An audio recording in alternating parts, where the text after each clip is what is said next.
Assalamualaikum warahmatullahi wabarakatuh. Halo teman-teman, kembali lagi di channel YouTube aku Nurmalia Sara. Pada kesempatan video kali ini, aku akan membahas salah satu cerpen yang berjudul Air yang Pandai Berlaga karya Muhammad Qasim.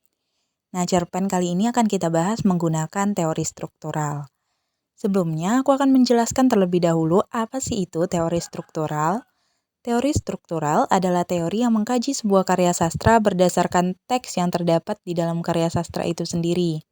Artinya, jika kita akan mengkaji karya sastra berdasarkan teks yang berada di dalam karya sastra itu, maka kita akan mengkaji dari segi unsur intrinsiknya. Pada kesempatan kali ini, kita tidak akan mengkaji semua unsur intrinsiknya, melainkan kita hanya akan mengkaji dari 3 hubungan antar unsur intrinsik, yakni hubungan antara latar, alur, dan tokoh. Alasan aku memilih pengkajian hubungan antara latar, alur, dan tokoh ialah karena ketiga hal ini saling berkaitan hubungannya. Latar membangun alur di dalam cerita. Jika latar berpindah, maka alur dalam cerita tentu juga akan berubah. Begitu juga dengan tokoh yang menjadi pemeran penting dalam menjalankan latar dan alur. Jika tokoh dalam sebuah cerpen tidak ada, maka tentu tidak akan dapat tercipta latar dan alur. Maka dari itu, yuk langsung saja masuk ke pembahasan. Pertama, latar di dalam cerpen ini adalah di laut. Ketika itu, alur cerita yang terjadi ialah tokoh di dalam cerpen ini bernama Pak Mantap baru pertama kali melihat laut. Pak Mantap heran melihat air laut yang tidak bisa diam. Terlebih lagi ketika melihat ombaknya yang seolah-olah seperti berlaga ketika bertemu. Ketika ia memandangi ombak yang tidak putus-putusnya itu, muncul satu pikiran dalam hatinya. Dibelinya sebuah botol lalu diisinya penuh dengan air laut. Dalam hal ini jelas dapat kita simpulkan bahwa hadirnya latar yakni laut dan alur ialah dikarenakan tokoh Pak Mantap ini baru pertama kali datang ke laut. Maka dari itu muncullah alur yakni ia heran ketika melihat ombak yang menurutnya seolah-olah seperti berlaga. Ketika ia memandangi ombak yang tidak putus-putusnya itu, muncul satu pikiran dalam hatinya. Dibelinya sebuah botol lalu diisinya penuh dengan air laut.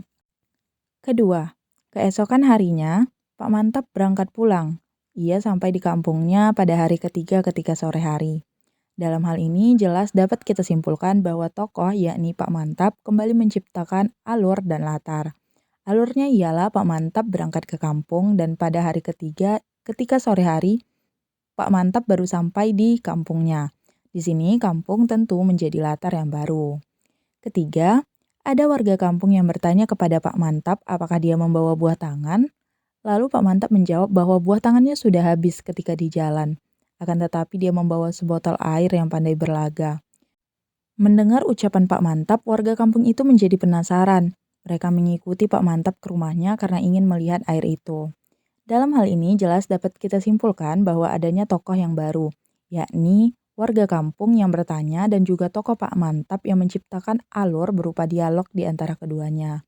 Dialog itu terjadi di kampung sebagai latar, dan karena dialog tersebut juga tokoh lain seperti warga kampung menjadi penasaran lalu mereka mengikuti Pak Mantap ke rumahnya karena ingin melihat air itu. Artinya, dua tokoh yang berdialog itu juga mempengaruhi tokoh-tokoh figuran lainnya yakni warga kampung. Keempat, sesampainya di rumah Pak Mantap, ia meminta sebuah dulang pada istrinya. Lalu ia menuangkan air yang ada di dalam botol itu ke dalamnya. Setelah itu Pak Mantap berkata, "Ayo laga-laga." Dengan gembira Pak Mantap menokok-nokok tepi dulang itu, akan tetapi air itu sama seperti air biasanya. Lalu orang-orang yang mengikuti ke rumah tadi bertanya sambil mencemooh, "Mana dia Pak Mantap? Mengapa ia tidak berlaga?" Pak Mantap termenung sebentar.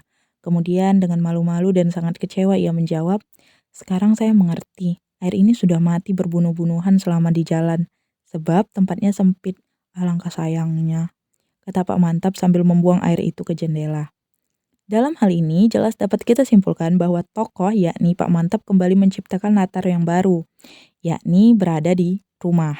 Dengan alur cerita yang baru pula, yakni tentang Pak Mantap yang ingin menunjukkan air yang pandai berlaga itu, namun air itu sama seperti air biasanya. Lalu ketika ditanya warga kampung, Pak Mantap menjawab bahwa air itu sudah mati, lalu ia membuang air itu ke jendela. Saat latar dan alur itu bersatu, Muncul juga tokoh-tokoh di dalamnya seperti istri Pak Mantap dan tokoh-tokoh figuran lainnya seperti warga kampung. Kesimpulan dari keseluruhan cerpen ini ialah latar dan alur tercipta karena adanya tokoh yakni Pak Mantap. Seperti ketika berada di laut, maka Pak Mantap dapat melihat ombak yang menurut Pak Mantap bahwa itu adalah air yang berlaga. Namun ketika latar berpindah ke kampung, tepatnya di rumah Pak Mantap, alur akan berbeda. Ketika Pak Mantap membawa air laut itu dalam botol lalu memasukkannya dalam dulang, maka air itu akan sama seperti air biasanya, tidak akan berlaga. Maka dari itu dapat disimpulkan bahwa latar akan mengubah alur cerita. Perlu juga diingat bahwa latar dan alur tercipta karena adanya peran tokoh. Nah, itu dia pembahasan kita pada video kali ini. Semoga video ini bermanfaat. Jangan lupa di like, komen, dan subscribe. Mohon maaf apabila terdapat kesalahan dan kekurangan. Terima kasih. Wassalamualaikum warahmatullahi wabarakatuh.